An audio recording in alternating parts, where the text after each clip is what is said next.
Previous year के questions की series में आज हम 2016 एंड 15 के क्वेश्चंस को कवर करेंगे। इसमें पहला क्वेश्चन है हमारा, वो भी स्टेटमेंट बेस्ड है। निम्नलिखित कथनों में से कौन सा सही है, आपको बताना है। फर्स्ट स्टेटमेंट है, लोकसभा में लंबित कोई विधेयक उसके 17 वर्षांत पर व्यापगत हो जाता है। व्यापगत मतलब होता है खत्म हो जाना, यानी कोई लोकसभा में लंबित विधेयक चल रहा था जिस पर बात हो रही थी, और जैसे ही उसका टर्म कंप्लीट हुआ लोकसभा का, तो जो वो विधेयक था जो वो अपने आप लैप्स या खो जाता है, यानी कि खत्म हो जाता है। तो और सेकंड है, राज्यसभा में लंबित कोई विधेयक जिसे लोकसभा ने पारित नहीं किया है, लोकसभा के विघटन पर व्यापगत नहीं होगा। यानी कि जब राज्यसभा ने कोई विधेयक राज्यसभा में कोई विधेयक लंबित है, यानी चल रहा है, और उसे अभी तक लोकसभा में विधेयक पारित नहीं हुआ है, अभी उसे लोकसभा ने पारित नहीं किया है, और अगर लोकसभा विघटित हो जाती है यानी उसका टर्म कंप्लीट हो जाता है, तो वो विधेयक जो है वो लैप्स नहीं होता, यानी वो विधेयक जो है वो खत्म नहीं होता। तो उसका जो आंसर सही है वो है जो है ओनली 2, यानी ऑप्शन नंबर बी। क्यों?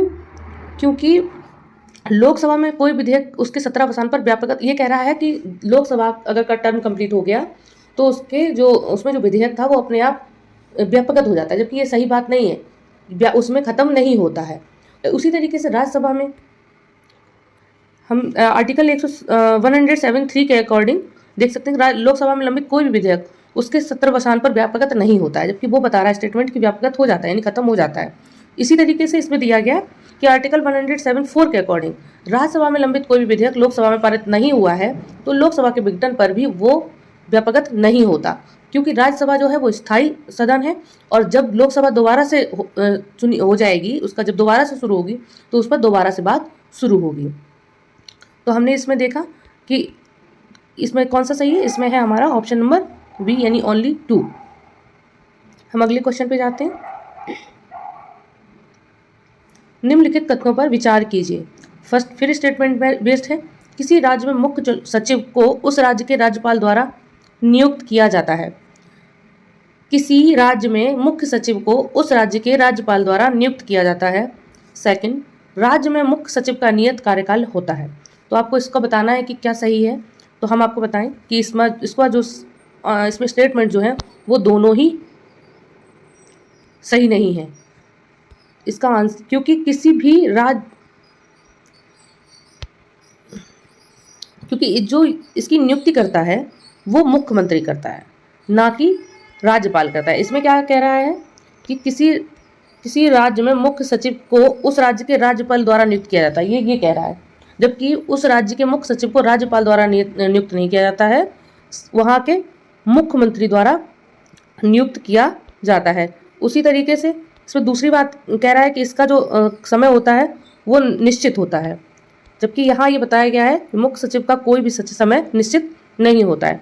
तो ये बहुत सारे हमने पॉइंट्स लिखे हैं मुख्य सचिव के लिए से रिलेटेड, तो आप यहाँ पॉज करके आराम से पढ़ सकते हैं। हमने इसको आपको बता दिया कि कौन कैसे स्टेटमेंट जो है वो इनकरेक्ट है। तो इसका जो हमारा आंसर है क्वेश्चन नंबर 2 का, कि किसी राज्य के में मुख्य सचिव को उस राज्य के राज्यपाल द्वारा नियुक्त किया जाता है, नहीं, उसे मुख्यमंत्री द्वारा नियुक्त किया जाता है।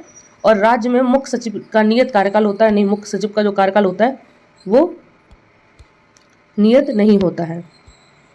तो हमारा दोनों ही इनकरेक्ट हो गए स्टेटमेंट। हम अगले क्वेश्चन पे आते हैं।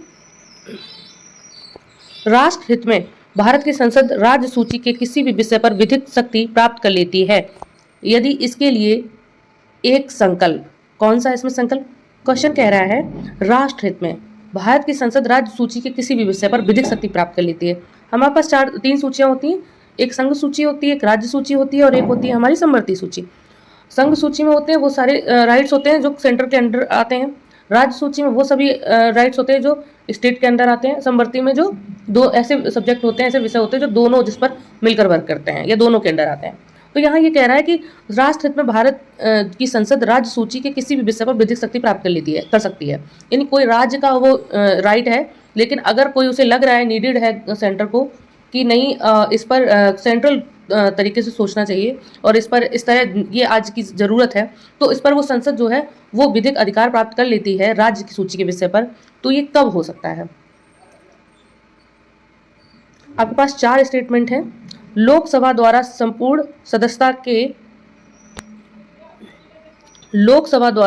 संपूर्ण सदस्यता के साधारण बहुमत से पारित कर लिया जाए, या लोकसभा द्वारा अपनी संपूर्ण सदस्य संख्या के कम से कम 2/3 बहुमत से पारित कर लिया जाए।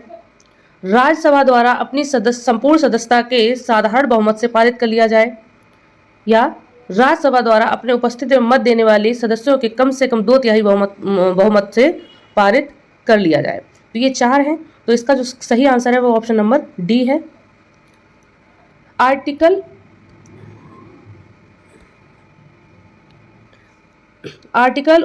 249 के अनुसार राज्यसभा राज्य सूची के किसी भी विषय पर विधि बनाने का अधिकार 1 वर्ष के लिए उपस्थित एवं मतदान करने वाले सदस्यों के 2/3 बहुमत द्वारा पारित संकल्प से संसद को प्रदान कर सकती है। सीधी सी बात है, वो ये कहने की कोशिश कर रहा है। ऑप्शन नंबर डी इसका जो है वो करेक्ट है। राज्यसभा द्वारा अपने उपस्थिति में मत देने वाले सदस्यों के कम से कम 2/3 बहुमत से पारित कर लिया जाए।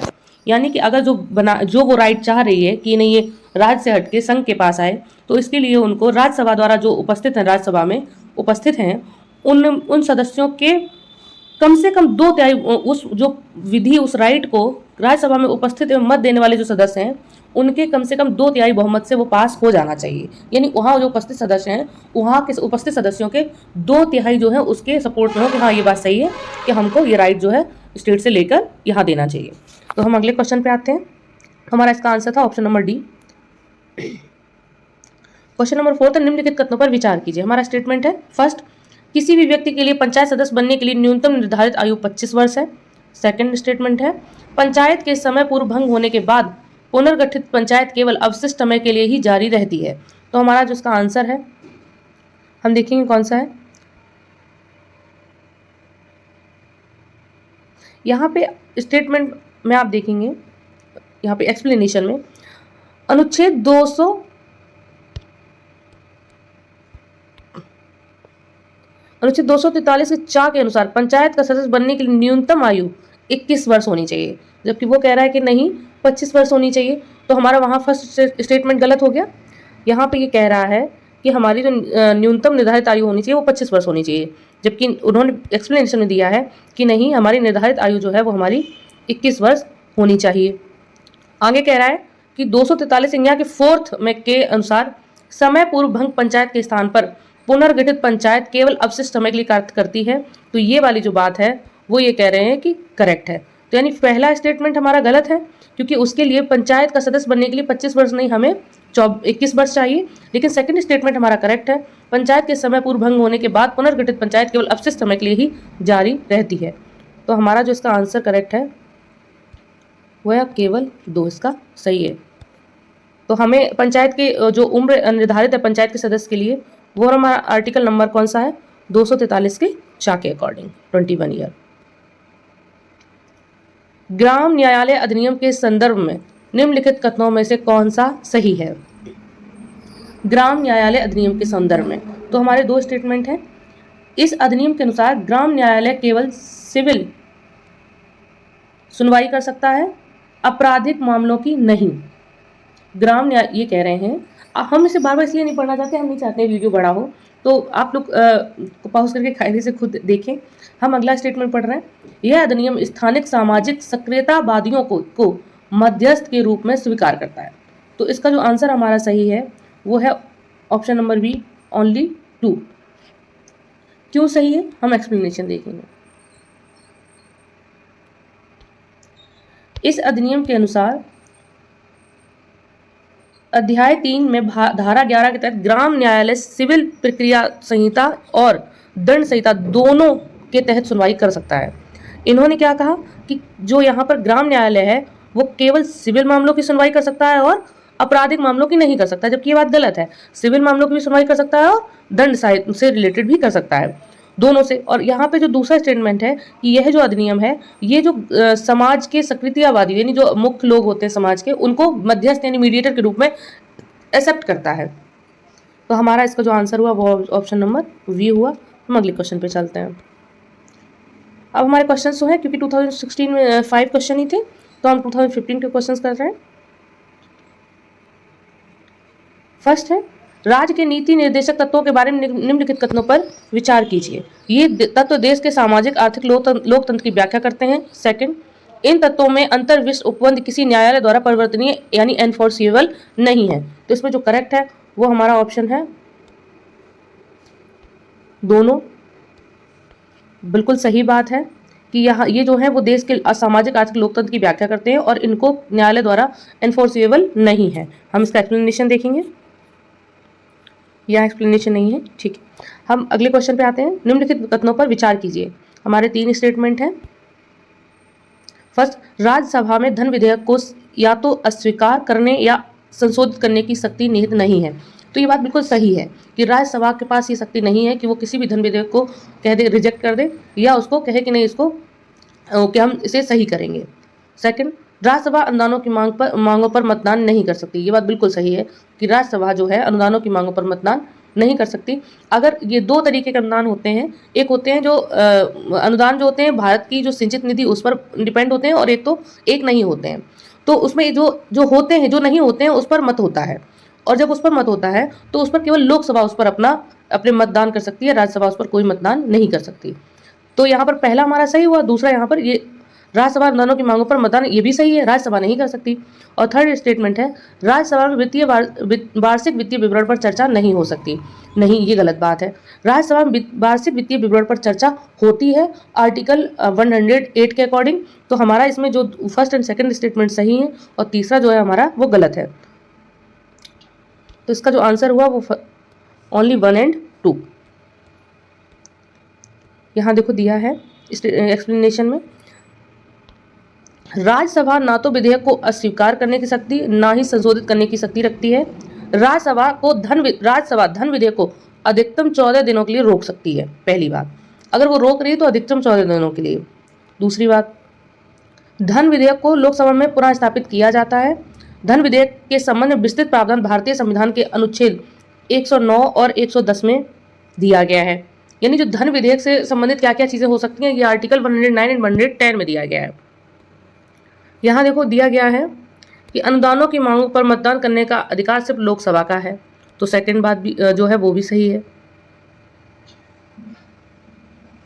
यहाँ पे ये दिया गया कब हम मांग सकते हैं। दूसरे प्रकार के वे अनुदान होते हैं जो सिंचित निधि पर भारित नहीं होते हैं। इस दूसरे प्रकार के अनुदानों की मांगों पर लोकसभा में जो होता है मतदान होता है। तो वहां पर जो भाग लेता है वो केवल और केवल लोकसभा ही लेता है, उसमें मतदान जो है केवल लोकसभा ही करता है। अगला है हमारा, यहाँ पे दिया गया है आर्टिकल 112 में स्पष्ट किया जाता है कि राष्ट्रपति प्रत्येक वित्तीय वर्ष में के संबंध में संसद के दोनों के समक्ष भारत सरकार की उस वर्ष के लिए प्राकलित तिथि एवं व्यय का विवरण रखवाएगा एवं उस पर चर्चा होगी। तो यहाँ ये स्पष्ट है कि एक जो आर्टिकल 112 है वो दोनों सदनों के बीच में इस पर चर्चा करवाएगा मध्य में। तो जो हमारा तीसरा स्टेटमेंट था कि राज्यसभा में वित्तीय वर्ष में कोई चर्चा नहीं होती है, तो नहीं चर्चा होती है, वो भी आर्टिकल 112 में बताया गया है, राष्ट्रपति द्वारा कराई जाती है। तो इसका जो हमारा आंसर है वो ऑप्शन नंबर वी है, 1 और 2 थर्ड हमारा जो इनकरेक्ट है।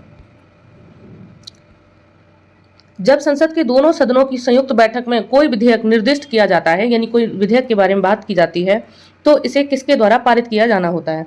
जब हमारे संसद के दोनों सदन की संयुक्त बैठक चल रही होती है, तो वहां पे अगर कोई विधेयक है, बताया गया है उसके बारे में, तो उसे किस तरह पारित किया जाएगा। तो उसे पारित करने के लिए हमारा होना चाहिए उपस्थित तथा मत देने वाले सदस्यों के साधारण बहुमत से। उपस्थित एवं मत देने वाले सदस्यों के साधारण बहुमत से उसे पारित हो जाना चाहिए। वहां जो उपस्थित हैं और जो मत दे रहे हैं उनके साधारण बहुमत से। यहाँ पे दिया गया है एक्सप्लेनेशन में कि अनुच्छेद 108 में दोनों सदनों की संयुक्त बैठक का प्रावधान है।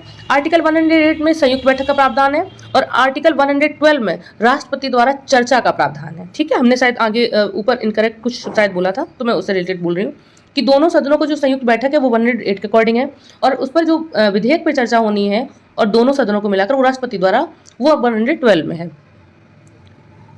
तो यहाँ पे बताया गया है कि जब संसद के दोनों सदनों की संयुक्त बैठक में कोई विधेयक निर्दिष्ट होता है, तो इस विधेयक को दोनों सदनों में उपस्थित अथवा मत देने वाले सदस्यों के साधारण बहुमत से पारित किया जाता है। तो इसका आंसर जो है हमारा ऑप्शन नंबर ए करेक्ट है। हम अगले क्वेश्चन पे जाते हैं। निम्नलिखित कथनों पर विचार कीजिए। फर्स्ट, भारतीय संघ की कार्यपालिका शक्ति प्रधानमंत्री में निहित है। सेकंड, प्रधानमंत्री सिविल सेवा बोर्ड का पदेन अध्यक्ष होता है। ये दोनों ही बातें इनकरेक्ट हैं। हम यहाँ पे देखते हैं एक्सप्लेनेशन में। पहला था भारतीय संघ की कार्यपालिका शक्ति जो है प्रधानमंत्री में निहित है। नहीं, भारतीय संघ की जो कार्यपालिका शक्ति है वो प्रधानमंत्री में निहित नहीं है, वो है हमारी राष्ट्रपति में। तो हमारा पहला इनकरेक्ट हो गया। सेकंड है प्रधानमंत्री सिविल सेवा बोर्ड का पदेन अध्यक्ष होता है। नहीं, प्रधानमंत्री सिविल सेवा बोर्ड का पदेन अध्यक्ष नहीं होता है, क्योंकि सिविल सेवा बोर्ड का जो अध्यक्ष होता है वो कैबिनेट सचिव होता है। सिविल सेवा बोर्ड का जो पदेन अध्यक्ष होता है वो हमारा कैबिनेट सचिव होता है, ना कि प्रधानमंत्री। तो हमारे दोनों ही जो इसमें स्टेटमेंट हैं वो इनकरेक्ट हैं। तो ना तो हमारा फर्स्ट सही है और ना ही हमारा सेकंड सही है। अब अगले क्वेश्चन पे चल रहे हैं। यहाँ पर दिया गया भारत सरकार ने नीति आयोग की स्थापना निम्नलिखित में से किसका स्थान लेने के लिए की है।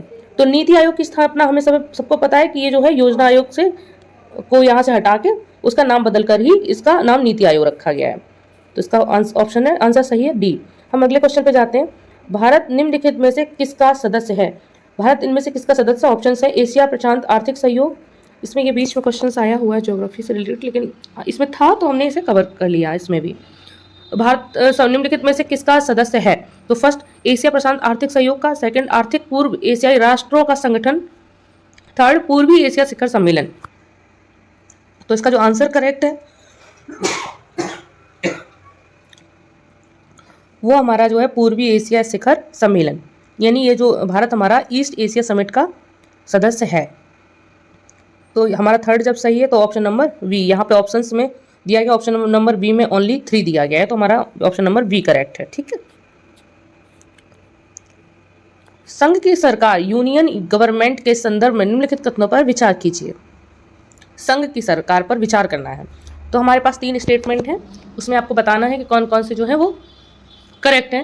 पहला है राजस्व विभाग संसद में प्रस्तुत किए जाने वाले केंद्रीय बजट को तैयार करने के लिए उत्तरदायी है। नहीं, राजस्व विभाग नहीं है। जो बजट हमारा पेश किया जाता है उसके लिए उत्तरदायी होता है वित्त विभाग। ठीक है, तो राजस्व विभाग नहीं है। सेकंड, भारत की संसद के प्राधिकरण ऑथराइजेशन के बिना कोई धन भारत में संचित निधि से नहीं निकाला जा सकता। ये बात बिल्कुल सही है कि भारत की संसद के बिना ऑथराइजेशन के कोई भी धन नहीं निकाला जा सकता। थर्ड, संचित निधि से नहीं निकाला जा सकता। आपने पढ़ा होगा संचित निधि होता है, उसमें से जब एक्स्ट्रा जब कोई धन में जब वहाँ से निकालना होता है तो हमें संसद की ऑथराइजेशन की ज़रूरत होती है।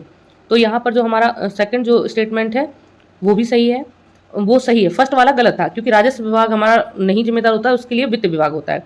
थर्ड इसमें दिया गया है लोक लेखा से किए जाने वाले सभी संवितरण के लिए भारत की संसद के प्राधिकरण की आवश्यकता होती है। तो ये वाली बात जो है वो इनकरेक्ट है, क्योंकि जनरली तो वो वहीं से खर्च करती है गवर्नमेंट, लोक लेखा से वहीं से वो पूरा देखता है। तो वहाँ से जब भी खर्च करती है गवर्नमेंट तो वहाँ पर संसद की ऑथराइजेशन की कोई ज़रूरत नहीं होती है। तो हमें यहाँ पे पता करना है लोक लेखा से जो लिया गया है वहाँ संसद के प्राधिकरण की आवश्यकता नहीं होती। ये वाली बात बिल्कुल करेक्ट है कि भारत की संचित निधि से जब भी हम धन निकालते हैं तो हमें संसद की ऑथराइजेशन की ज़रूरत पड़ती है। और यहाँ पर फर्स्ट हमारा स्टेटमेंट कह रहा है राजस्व विभाग संसद में प्रस्तुत किए जाने वाले केंद्रीय बजट को तैयार करने के लिए उत्तरदायी है। नहीं, उसके लिए वित्त विभाग है। तो हमने देखा कि पहला हमारा इनकरेक्ट है, जो दूसरा है वो सही है, और तीसरा जो है वो भी इनकरेक्ट है। तो हमारा केवल ओनली वी, यानी केवल जहाँ पर 2 ऑप्शन नंबर सी ओनली 2 इसका जो स्टेटमेंट है वो करेक्ट है। अगले क्वेश्चन पे हम चलते हैं। भारत के संविधान में 5वीं अनुसूची और 6ठी अनुसूची के उपबंध निम्नलिखित में से किस लिए किए गए। भारत में 5वीं सूची और 6ठी अनुसूची का बेसिकली क्या काम है। तो इसका जो काम है वो है अनुसूचित जनजातियों के हितों के संरक्षण के लिए ये है। इसमें रूल्स एंड रेगुलेशंस है, और अभी हाल में इस पर लद्दाख में सोनम वांगचुक सर हैं, वो काफ़ी इस पर बात कर रहे हैं। तो हम अगले क्वेश्चन पे चलते हैं। हाँ, इसमें कुछ एक्सप्लेनेशन है, आप पढ़ लीजिए। हाँ, इसमें थोड़ा सा ये है कि हाईलाइट कर देते हैं क्योंकि ये थोड़ा सा ज़रूरी है।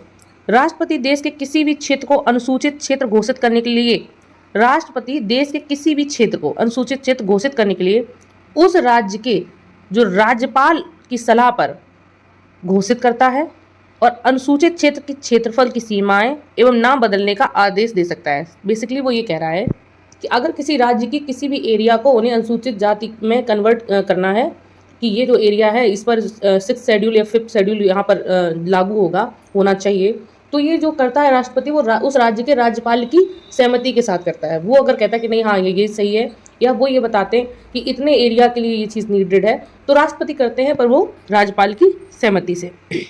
या सलाह पर। हमारा अगला क्वेश्चन है, निम्नलिखित में से कौन भारत के संविधान का अभिरक्षक यानी कस्टोडियन है? तो इसका जो आंसर है वो हमें पता है, भारत का उच्चतम न्यायालय यानी सुप्रीम कोर्ट। भारत का उच्चतम न्यायालय संविधान का अभिरक्षक है। जब भी कोई संवैधानिक प्रावधान अस्पष्ट होता है तो उच्चतम न्यायालय उसकी व्याख्या कर उसे स्पष्ट करता है। इसी प्रकार जब भी कोई संसदीय विधान संविधान के आधारभूत ढांचे का उल्लंघन करता है तो उच्चतम न्यायालय उसे अवैध घोषित कर संविधान की रक्षा करता है।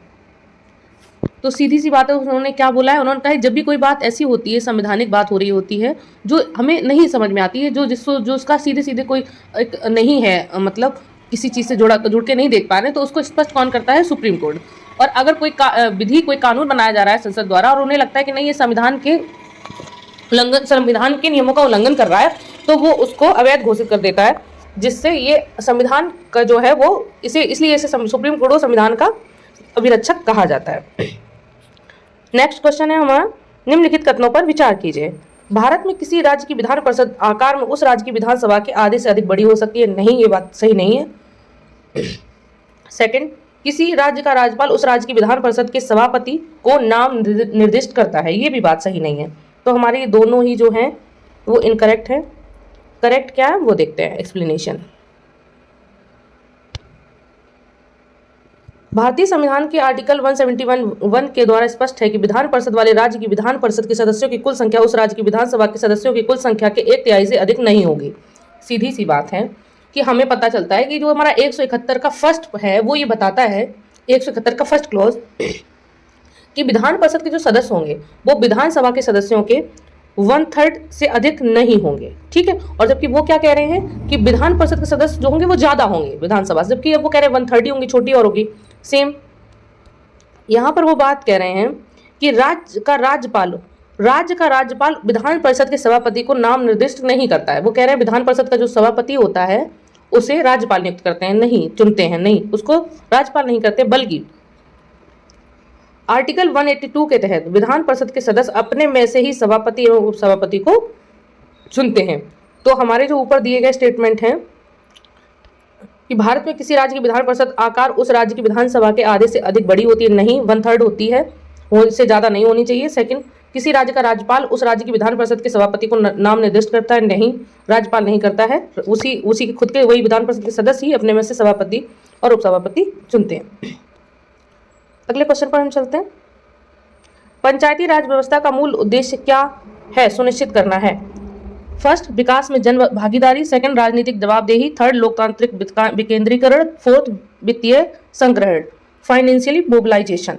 तो इसका जो हमारा करेक्ट है A 1, 2 and 3, B 2 and 4, C 1 and 3, D 1, 2, 3 and 4। तो इसका जो हमारा करेक्ट है वो है दो ऑप्शंस के, विकास में जन भागीदारी को बढ़ावा देने के लिए पंचायती राज व्यवस्था की गई है और लोकतांत्रिक विकेंद्रीकरण। तो हमारे दो स्टेटमेंट इसमें करेक्ट है, फर्स्ट एंड 3। तो ऑप्शन नंबर सी। हमने यहाँ तक 2015 एंड 16 के प्रीवियस ईयर के क्वेश्चंस को कवर किया हुआ है। आई होप आपको हमारी सीरीज पसंद आ रही होगी। हम काफ़ी मॉडिफाई कर रहे हैं, काफ़ी चीज़ें करने की कोशिश कर रहे हैं ताकि आपके लिए बेहतर हो देखने के लिए। अगर आपको पसंद आ रहा है, हमारी सीरीज पसंद आ रही है, आप शेयर कर सकते हैं, लाइक कर सकते हैं और दूसरों को हमारे चैनल के बारे में बता सकते हैं। अच्छे कमेंट करके हमें मोटिवेट कर सकते हैं। जहाँ हमारे चैनल में कोई कमियाँ हैं उसके बारे में बता के हमें बता सकते हैं ताकि हम उन पर सुधार कर सकें। बाकी थैंक्स।